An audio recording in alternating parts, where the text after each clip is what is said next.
जय हिंद बच्चों आज हम इस वीडियो में कक्षा 12वीं फिजिक्स के चैप्टर नंबर 3 विद्युत धारा के सारे इंपॉर्टेंट क्वेश्चन देखने जा रहे हैं वार्षिक परीक्षा के लिए।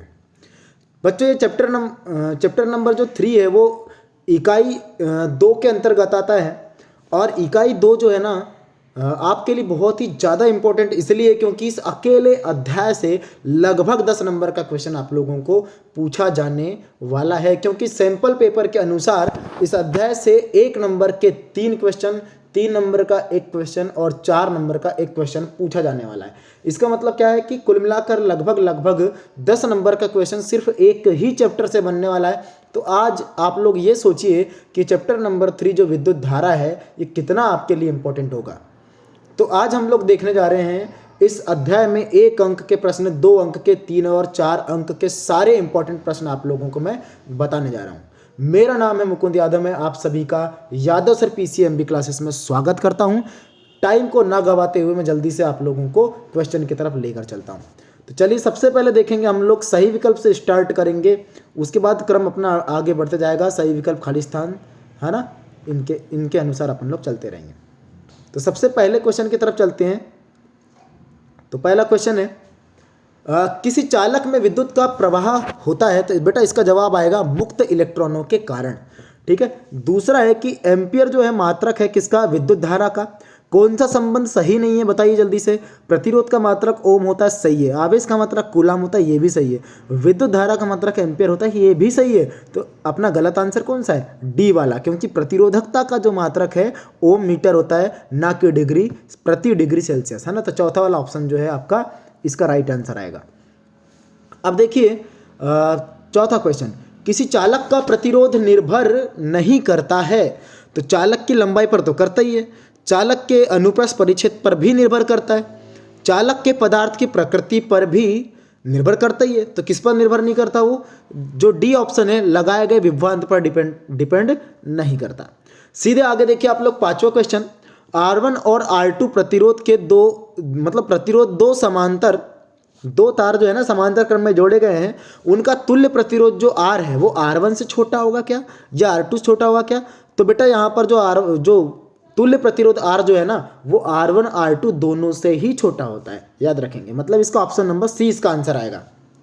अगला देखिए, धातुओं में मुक्त इलेक्ट्रॉनों का जो विश्रांति काल है, जिसको टाउ से आप लोग दर्शाते हैं, वो ताप बढ़ने पर घटता है। मतलब इसका आंसर क्या आएगा, बी वाला आंसर आएगा, छठवें का बी आएगा। अगला देखिए, हाँ ये इस क्वेश्चन को याद रखना, 7वें क्वेश्चन को हमेशा। मुक्त इलेक्ट्रॉनों के अनुगमन वेग का जो क्रम होता है ना बेटा, वो 10⁻⁴ मीटर प्रति सेकंड की कोटि का होता है। तो इसका आंसर आएगा ऑप्शन नंबर बी, याद रखेंगे। 8वें क्वेश्चन की तरफ चलते हैं। एक तार की प्रतिरोधकता निर्भर करती है, तो ये पूछा गया प्रश्न है वार्षिक परीक्षा में। इसका सीधे सीधे जवाब आएगा ऑप्शन नंबर डी, मतलब पदार्थ पर। प्रतिरोधकता, इसी को अपन लोग विशिष्ट प्रतिरोध भी कहते हैं बेटा, इसका मात्रक होता है ओम मीटर। हमेशा याद रखना इस क्वेश्चन को। किसी सेल का आंतरिक प्रतिरोध निर्भर करता है प्लेटों के क्षेत्रफल पर, उनके बीच की दूरी पर, अपघट्य की सांद्रता पर। तो बेटा ये उपरोक्त सभी पर निर्भर करता है। इसका आंसर आना चाहिए डी। अगला देखिए, मिश्रित क्रम संयोजन में जोड़ना चाहिए, इसका जवाब आएगा सी ऑप्शन, कि जब बाह्य प्रतिरोध सेलों के आंतरिक प्रतिरोधों के तुल्य हो। लेकिन उतना खास सवाल नहीं है तो इसको छोड़ भी सकते हैं आप लोग। विभवमापी की संतुलन की स्थिति में मैं आपको बता दूं कि ये प्रतिरोध तो पूछ रहा है, लेकिन संतुलन की अवस्था में धारा का मान 0 होता है। जब धारा का मान 0 होगा ना, प्रतिरोध का मान अनंत हो जाएगा। तो इसका आंसर आएगा बेटा ऑप्शन नंबर बी, सीधे सीधे। विभवमापी की सुग्राह्यता अधिक होने के लिए क्या जरूरी है, तो इसका आंसर आएगा लास्ट वाला, कि तार के सिरों पर विभवांतर कम होना चाहिए, जबकि लंबाई जो है वो अधिक होना चाहिए। विभव प्रवणता का ऐसा ही मात्रक, विभव प्रवणता आपको बता दूं कि एकांक लंबाई में विभव में कमी, या उसी को बोलते हैं विभव में पतन को विभव प्रवणता कहते हैं। तो एकांक लंबाई का मतलब बटे में एल आ जाएगा लंबाई, और ऊपर जो आएगा विभव आएगा अंश में। तो विभव बटे लंबाई, तो विभव का मात्रक वोल्ट और लंबाई का मात्रक मीटर। इसका आंसर आएगा वोल्ट प्रति मीटर, सीधे जवाब है इसका। 15वां क्वेश्चन, शून्य विक्षेप की स्थिति जो है ना बेटा, उस कंडीशन में धारा मापी से कोई विद्युत धारा प्रवाहित नहीं होती। मतलब ऑप्शन नंबर ए इसका आंसर आएगा। व्हीटस्टोन सेतु के सिद्धांत पर कार्य करने वाले उपकरण कौन से हैं, तो जो तीनों उपकरण आपको दिखाई दे रहे हैं, ये तीनों के तीनों काम करते हैं व्हीटस्टोन सेतु के सिद्धांत पर। Option number D. रिक्त स्थानों की पूर्ति कीजिए। विद्युत धारा एक अदिश राशि है। धात्विक चालकों में खाली स्थान विद्युत धारा के वाहक है, तो मुक्त इलेक्ट्रॉन जो होते हैं बेटा वो विद्युत धारा के वाहक होते हैं। अनुगमन वेग का मान अभी आपको सही विकल्प बताया था मैंने, 10⁻⁴ की घात मीटर प्रति सेकंड के क्रम का होता है वो। प्रतिरोधकता का मात्रक भी आपको सही विकल्प में बताया था कि ये इंपॉर्टेंट है करके, ओम मीटर होता है, इसी को हम लोग विशिष्ट प्रतिरोध भी बोलते हैं। तो आगे देखिए 5वां क्वेश्चन, ताप बढ़ाने पर अर्धचालकों का प्रतिरोध घट जाता है, याद रखना, उल्टा होता है चालक से। ताप बढ़ाने पर चालक का प्रतिरोध बोलेगा तो बढ़ जाता है, लेकिन अर्धचालक का प्रतिरोध घट जाता है। किरचॉफ का प्रथम नियम खालिस्तान और द्वितीय नियम खालिस्तान के सिद्धांत पे कार्य करता है। तो पहला नियम आवेश संरक्षण और दूसरा नियम जो है ना बेटा ऊर्जा संरक्षण के सिद्धांत पे कार्य करता है। ये दोनों बातों को आप लोग जरूर याद रखना। व्हीटस्टोन सेतु की सुग्राहिता सर्वाधिक उस समय होती है जबकि चारों प्रतिरोधों के खालिस्तान समान हो। तो इसका जवाब आएगा कि चारों प्रतिरोधों के क्रम समान होना चाहिए। आगे देखिए, जिन प्रतिरोधों में ओम के नियम का पालन नहीं होता उन्हें ओमी प्रतिरोध कहते हैं। और अगर ये प्रतिरोध की जगह में परिपथ अगर आ गया तो आप लोग ओमी परिपथ बोल सकते हैं। और जिन प्रतिरोधों में ओम के नियम का पालन नहीं होता उसे अनओमी प्रतिरोध कहते हैं। अच्छा, तो इसने वही बोला ना, पालन नहीं होता उसे अनओमी प्रतिरोध कहते हैं, याद रखेंगे। अब देखो 9वां क्वेश्चन, खालिस्तान का प्रतिरोधकता ताप गुणांक धनात्मक अथवा ऋणात्मक हो सकता है। तो बेटा इसका आंसर आना चाहिए 9वें का थर्मिस्टर, ठीक है ना, पर इतना खास सवाल नहीं है, नहीं पूछा जाएगा। 10वां आपको बोल रहा है कि मीटर सेतु खालिस्तान के सिद्धांत पे कार्य करता है, तो इसका जवाब आएगा व्हीटस्टोन सेतु के सिद्धांत पर। अगला क्वेश्चन देखिए, किसी पदार्थ की प्रतिरोधकता के व्युत्क्रम को उसकी विद्युत चालकता अपन लोग कहते हैं, ठीक है। अगला देखिए, अभी 12वां क्वेश्चन देख सकते हैं आप लोग, यदि 2 ओम परिमाण वाले 2 प्रतिरोधों को समांतर क्रम में जोड़ा जाए तो इनका परिणामी प्रतिरोध क्या होगा जानते हैं आप लोग, 1/2 + 1/2। जब दोनों को जोड़ोगे तो कितना आएगा, इसका आंसर 1 आएगा। इसका आंसर आएगा 1 ओम होगा। अगला क्वेश्चन देखिए, अर्धचालकों का प्रतिरोध ताप गुणांक जो होता है बेटा वो नेगेटिव होता है, मतलब ऋणात्मक होता है, क्योंकि ताप बढ़ाने पर प्रतिरोध कम होता है और ताप को कम करोगे तो प्रतिरोध बढ़ जाएगा। तो इसका ताप गुणांक जो है ना बेटा वो ऋणात्मक होता है, याद रखना। प्रतिरोधकता का विमी सूत्र, तो इसको तो खुद ही आप लोग ज्ञात कर लेना सूत्र के माध्यम से, लेकिन फिर भी मैं आपको बताता हूँ कि इसका विमी सूत्र Ml3T-3A-2 होता है, ठीक है। आगे देखिए, सेल के खुले परिपथ में इलेक्ट्रोडों के बीच अधिकतम विभवांतर को विद्युत वाहक बल बोलते हैं। विभव मापी जो है ना बेटा एक आदर्श वोल्टमीटर होता है। अगला क्वेश्चन, विभव मापी के तार की विभव प्रवणता जितनी कम होती है उसकी सुग्राहिता उतनी ही अधिक होती है। विभव मापी के तार के प्रति एकांक लंबाई में विभव का जो पतन होता है, मैं आपको अभी बताया था थोड़ी देर पहले, उसे हम लोग विभव प्रवणता कहते हैं, ठीक है। अब अगले क्वेश्चन की तरफ चलते हैं। तो अगला क्वेश्चन अपना सत्य और असत्य। जिस दिशा में धनावेश प्रवाहित होते हैं उसी दिशा में विद्युत धारा की दिशा होती है, तो ये बिल्कुल सही है ना। जिस दिशा में धनावेश प्रवाहित होते हैं विद्युत धारा की दिशा वही होती है, और जिस दिशा में इलेक्ट्रॉन प्रवाहित होते हैं उसकी विपरीत दिशा में विद्युत धारा की दिशा होती है। इन दोनों बातों को याद रखना। किसी चालक की प्रतिरोधकता उसकी लंबाई और अनुप्रस्थ परिच्छेद के क्षेत्रफल पर निर्भर करती है। ये असत्य है, क्योंकि एकांक लंबाई और एकांक क्षेत्रफल वाले तार के प्रतिरोध को विशिष्ट प्रतिरोध या प्रतिरोधकता कहते हैं। तो वो एकांक लंबाई और एकांक क्षेत्रफल हो जाता है, तो वो इन दोनों पर डिपेंड नहीं करेगा, वो डिपेंड करता है सीधे पदार्थ की प्रकृति पर। यह पदार्थ पर आप लोग बोल सकते हो। तीसरा देखिए, ताप बढ़ाने पर धात्विक चालकों का प्रतिरोध बढ़ जाता है, तो ये बिल्कुल सही है। अर्धचालकों का प्रतिरोध कम हो जाता है लेकिन धात्विक चालकों का प्रतिरोध बढ़ जाता है, सही है। धात्विक चालकों के लिए अल्फा, मतलब ये ताप गुणांक की बात कर रहे हैं, धनात्मक और अर्धचालकों के लिए ऋणात्मक होता है, ठीक है, ये बिल्कुल सही है। धनात्मक, देखो ताप गुणांक धनात्मक का मतलब ऐसा है कि ताप बढ़ाने पर प्रतिरोध बढ़ना चाहिए, तो बढ़ तो रहा है। और अर्धचालकों में उल्टा होता है, ताप बढ़ाने पर कम हो जाता है प्रतिरोध, इसलिए इसका ऋणात्मक होता है, बोलना है आपको।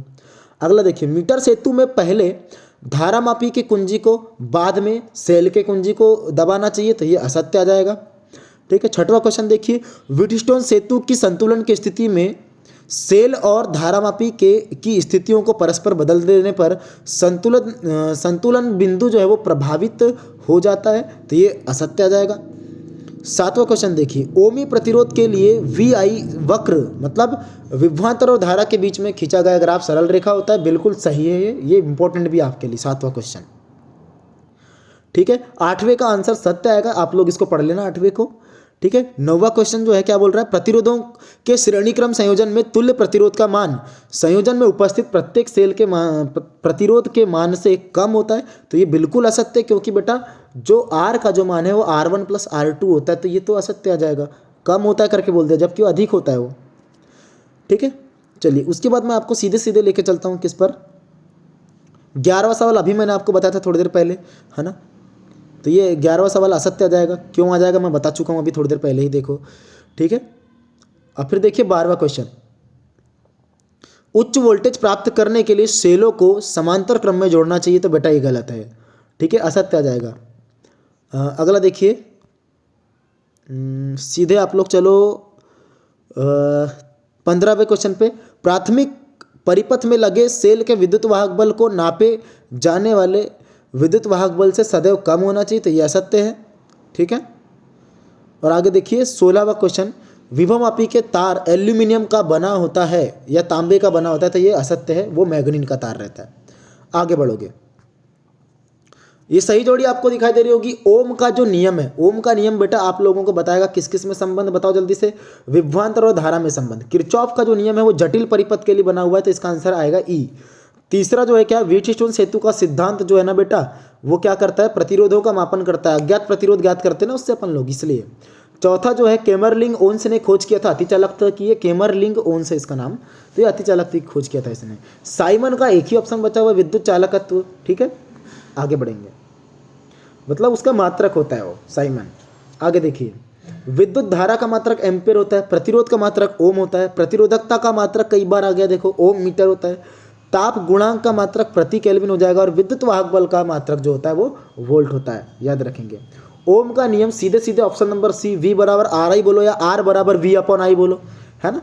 उसके बाद व्हीटस्टोन सेतु का सिद्धांत, ये तो सीधे सीधे डी ऑप्शन है, P/Q = R/S, ये सिद्ध करना आएगा आप लोगों को। मीटर सेतु, देखिए इसका आंसर आएगा ए ऑप्शन, है ना, अज्ञात प्रतिरोध ज्ञात करते हैं मीटर सेतु का, उसका व्यंजक है वो। प्रतिरोधकता का ताप गुणांक है बेटा, ये तो ताप गुणांक अल्फा से दर्शाते हैं उसको, ये देखो ये बी वाला ऑप्शन आपको दिखाई दे रहा होगा।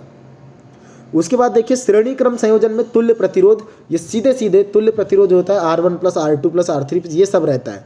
इसका मतलब आ जाएगा क्या, योग के लिए समेसन का इस्तेमाल करते हैं, इसका आंसर उसी के जस्ट सामने है, ई वाला ऑप्शन। उसके बाद देखिए यहाँ जो अब सही विकल्प आने वाले हैं, अभी हम लोग जितने भी पढ़े होंगे ना वो सब रिपीट होने वाले हैं, जो जो रिपीट नहीं होंगे मैं आपको उनको बताऊंगा, बाकी जो रिपीट हो चुका है मैं उनको नहीं बताऊंगा। जैसे देखिए सेकंड वाला जो है ना, इसका आंसर आएगा पदार्थ पर, ये कई बार आप लोगों को पूछा जा रहा है, याद रखना। अभी इसमें जो आंसर दिया ना बेटा मैं आपको दिखाता हूँ, वो आंसर थोड़ा गड़बड़ हो गया इसमें, तो उसको आप लोग सही मत मानना। जैसे देखिए दूसरे का आंसर ख दिखाई दे रहा है इसमें, तो वो मैं आप लोगों को पहले ही समझा दिया। ठीक है, इसका आंसर दूसरे का आंसर घ वाला आएगा, चौथा वाला आएगा। ठीक है बेटा, अब देखिए तीसरा क्वेश्चन, एक तार को खींचकर उसकी लंबाई को दोगुना कर दो तो प्रतिरोध हो जाएगा। वह आपको सीधे सीधे दोगुने की नहीं बता रहा हूँ, मैं सबके लिए बता देता हूँ कि लंबाई को अगर आप लोग खींचकर n गुना करोगे तो प्रतिरोध n² गुना हो जाएगा। मतलब 2 गुना करोगे ना तो प्रतिरोध जो है वो 2 का स्क्वायर मतलब 4 गुना हो जाएगा। 3 गुना करोगे लंबाई को तो 3 का वर्ग 9 गुना हो जाएगा। इस टाइप का आप लोग याद रख लेना। विशिष्ट प्रतिरोध का मात्रक पढ़कर आ चुके हैं। ओमी प्रतिरोध क्या है, तो देखिए ये क्वेश्चन आपको वार्षिक परीक्षा में पूछा जा चुका है। इसका आंसर आएगा तांबे का तार। ठीक है, पिछले वर्ष ही तो आया है ये। ताप बढ़ाने पर प्रतिरोध घटता है, लेकिन किसका प्रतिरोध घटता है बेटा? अर्धचालकों का। अतिचालक पदार्थ की चालकता होती बेटा अनंत, याद रखेंगे, और प्रतिरोध होता है शून्य। प्रतिरोध शून्य और चालकता अनंत होती है, याद रखेंगे। ठीक है, दो प्रतिरोधों को श्रेणी क्रम में क्या बोल रहा है, दो प्रतिरोधों के श्रेणी क्रम संयोजन में प्रतिरोध में क्या समान होता है? तो बेटा श्रेणी क्रम संयोजन में धारा समान होती है और समांतर क्रम संयोजन में विभवांतर समान होता है। इस बात को याद रखना। विद्युत सेल स्रोत है, अरे बहुत ही इंपॉर्टेंट क्वेश्चन, और इसी में बच्चे कंफ्यूज हो जाते हैं बेटा ये किसका स्रोत है। और विद्युत सेल जो है ना बेटा विद्युत ऊर्जा का स्रोत माना जाता है। आगे याद रखेंगे। 10वां क्वेश्चन देखिए। अब विद्युत सेल का विद्युत वाहक बल निर्भर करता है। ठीक है, यह है 10वां क्वेश्चन। सीधे सीधे इसका आंसर आएगा लास्ट, विद्युत अपघट्य तथा इलेक्ट्रोडों की प्रकृति पर। फिर इसके बाद अपन लोग सीधे सीधे चलते हैं कहाँ पर, ये देखिए किसी सेल के आंतरिक प्रतिरोध को घटाया जा सकता है, लेकिन कैसे कैसे घटा दोगे आप लोग, तो इसका आंसर आएगा सी, उसके इलेक्ट्रोडों के बीच की दूरी को घटाकर। दो सेल, देखो अगला क्वेश्चन देखिए 13वां वाला, दो सेल जिनमें विद्युत वाहक बल और आंतरिक प्रतिरोध आपको दिया हुआ है, इनका तुल्य विद्युत वाहक बल होगा ऑप्शन नंबर सी, मतलब ग। विभव मापी क्या नापता है बेटा, तो ये सेल का विद्युत वाहक बल पर नापता है, याद रखना है इसको, ठीक है। शून्य विक्षेप की स्थिति, ये सवाल हम पढ़कर आ चुके हैं अभी है ना। और विभव प्रवणता का मात्रक हम लोग पढ़ चुके हैं। उसके बाद हाँ, यहाँ लास्ट के दोनों सवाल भी हम लोग पढ़ के आ चुके हैं। अब इसके बाद देखिए सही जोड़ियाँ, सही जोड़ियों के साथ साथ उनका आंसर यहाँ पर दिया हुआ है बेटा, आप लोग आराम से इसको मिला सकते हो। मैं आप लोगों को बता दूं कि यहाँ पर आप लोगों को जितने न्यू टाइप्स दिख रहे हैं, इनके अलावा आप लोगों को कहीं भी भटकने की आवश्यकता नहीं पड़ेगी। आप लोग सिर्फ इतना पढ़ लीजिए, इसके अलावा आपको कुछ और पढ़ने की आवश्यकता यहाँ से नहीं पड़ने वाली है ना। मैं आप लोगों को ये क्वेश्चन फिर से क्यों नहीं समझा रहा हूँ बेटा, क्योंकि ये वही क्वेश्चन है जिसको हम लोग अभी अभी पढ़कर ऊपर से आए हैं, है ना। और इनका आंसर आप लोग यहाँ पर देख सकते हैं, ठीक है बेटा, आंसर भी है। तो आप लोग देख लो, ये क्वेश्चन इतने सारे हैं यहाँ पे। अब आपको लगता है क्या कि इतने सारे क्वेश्चन के अलावा भी आप लोगों को और कुछ पढ़ना चाहिए? बेटा यहीं से आप लोगों का पूरा काम हो जाएगा। तो मैंने आप लोगों को जितना बोला उतना आप लोग पढ़कर जरूर जाना। सीधे चलते अगले सही विकल्प। तो यहाँ पर भी मैं आप लोगों को नहीं समझाऊंगा, क्योंकि यहाँ पर देखिए वही क्वेश्चन आ रहे हैं जो बार बार हम लोग अभी रिपीट करते जा रहे हैं, उनको हम लोग उन्हीं को पढ़ते हुए आते जा रहे हैं, ठीक है। तो वही सवाल यहाँ पे रिपीट हुए हैं। ये परीक्षा बोध के सवाल याद रखिए, और शुरुआत में जो थे वो बहुत ही खास सवाल थे, और वही सवाल ये हर साल पूछे जा रहे हैं, याद रखना। हाँ, अब ये क्वेश्चन जो है थोड़ा सा ठीक ठाक है। 14 वाला देखिए, धारा घनत्व का SI मात्रक। तो धारा घनत्व को दर्शाते हैं अपन लोग J से, और J बराबर होता है बेटा I/A। I मतलब विद्युत धारा का मात्रक एम्पियर, और बटे क्षेत्रफल का मात्रक हो जाएगा मीटर स्क्वायर। तो एम्पियर प्रति मीटर स्क्वायर इसका जवाब आएगा 14 का, ठीक है ना।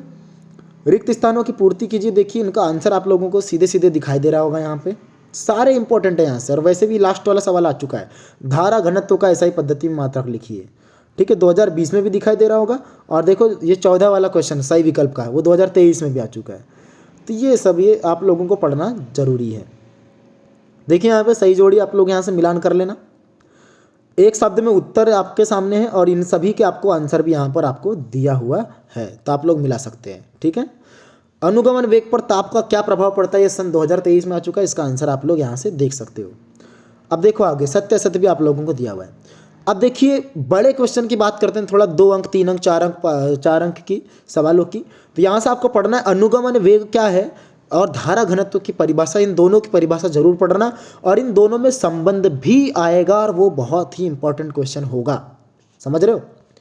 अब आगे देखिए, क्या ओम का नियम सभी चालकों के लिए सत्य है और इसकी शर्त क्या क्या है, ये आपको देखना है। दूसरा और तीसरा क्वेश्चन यहाँ मतलब टॉप 3 क्वेश्चन यहाँ के शुरू के पहला दूसरा तीसरा ये क्वेश्चन तीनों आप लोगों को पढ़ना है।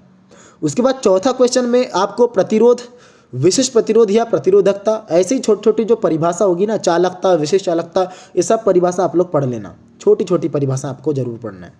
उसके बाद देखिए छठवां क्वेश्चन क्या दिखाई दे रहा है, चालकता को परिभाषित कीजिए। और यही वाला अभी खाली स्थान में भी दिखा था कि चालकता बराबर 1/, खाली स्थान।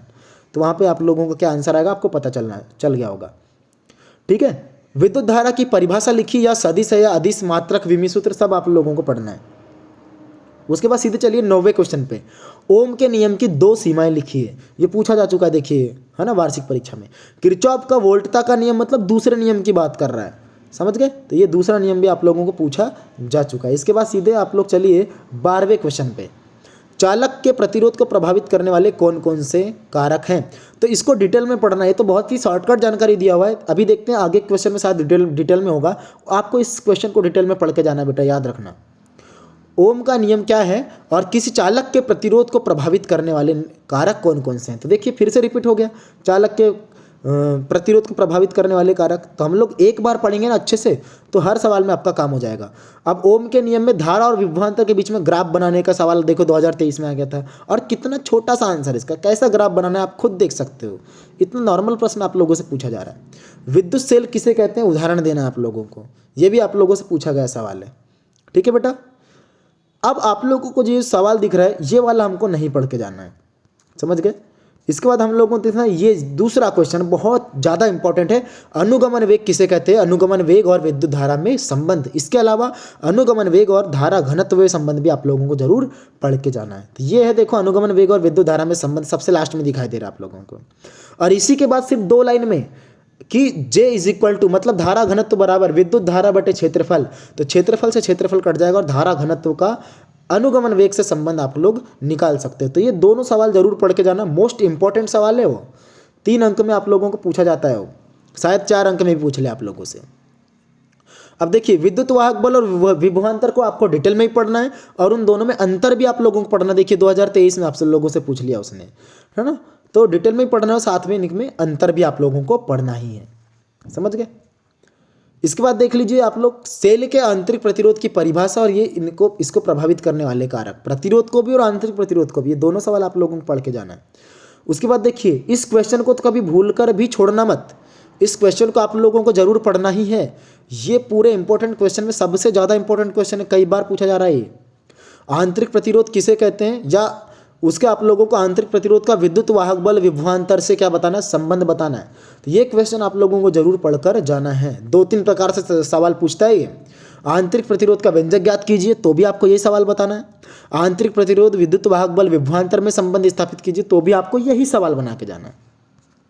आगे देखिए अब यहाँ पर किरचॉफ के दोनों नियम को आप लोगों को समझाना है। किरचॉफ के दोनों नियम को आप लोग तरीके से समझा देना बेटा, और दोनों नियम किस किस सिद्धांत पर आधारित हैं वो भी याद रखना है। पहला वाला आवेश संरक्षण पर, दूसरा वाला ऊर्जा संरक्षण पर। उसके आधार देखो अब अगला सवाल आ गया आपका व्हीट स्टोन सेतु का सिद्धांत आप लोगों को समझाना है। बहुत ही गजब का सवाल है, बहुत ही इंपॉर्टेंट सवाल है ये।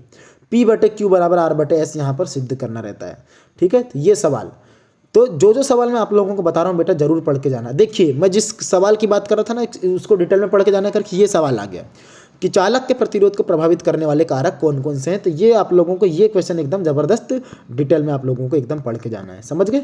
उसके बाद देखिए ये प्रश्न आया हुआ है 2 बार, विशिष्ट प्रतिरोध और प्रतिरोध में अंतर आप लोगों को लिखना है। अगला ओमी प्रतिरोध और अनोमी प्रतिरोध को एक बार पढ़ लेना बस, है ना, उतना खास सवाल नहीं, लेकिन बेटा फिर भी इसको एक बार जरूर पढ़ लेना, एक बार में दिमाग के अंदर पहुंच जाएगा वो, समझ गए ना। अब उसके बाद देख लेंगे सेलों का श्रेणी क्रम और सेलों का समांतर क्रम संयोजन। आप लोग चाहो तो इसको छोड़ भी सकते हो, क्योंकि इससे ज़्यादा इंपॉर्टेंट सवाल मैं आप लोगों को ऊपर की ओर बता चुका हूँ। इसके अलावा यहाँ से न्यूमेरिकल क्वेश्चन ज़्यादातर बनते हैं इस चैप्टर से, तो आप लोग देख सकते हैं आगे के न्यूमेरिकल क्वेश्चन किस टाइप के यहाँ पर हैं, समझ गए। तो कुछ न्यूमेरिकल क्वेश्चन जो रिपीट होते हैं, मतलब पिछले कुछ सत्र में आए हुए हैं, उन सवालों को आप लोग जरूर देख लेना, क्योंकि उसी टाइप के सवाल आप लोगों से पूछे जाते हैं। समझ में आ गई बात। चलिए तो बच्चों आप लोगों ने चैनल को अभी तक सब्सक्राइब नहीं किया तो चैनल को सब्सक्राइब कर लो, वीडियो को लाइक नहीं किया तो वीडियो को लाइक कर दो। और ये जो वीडियो है ना बेटा, जो सारे आप लोगों के इंपॉर्टेंट क्वेश्चन डल रहे हैं, ये सभी अपने दोस्तों तक पहुँचाइए, समझ गए ना, ताकि अपने दोस्त भी इस वीडियो से थोड़ा लाभ ले सकें। तो मिलते हैं बच्चों हम लोग बहुत ही जल्द अगले वीडियो में अगले चैप्टर के इंपॉर्टेंट क्वेश्चन के साथ। तब तक के लिए सभी बच्चों को मेरा जय हिंद।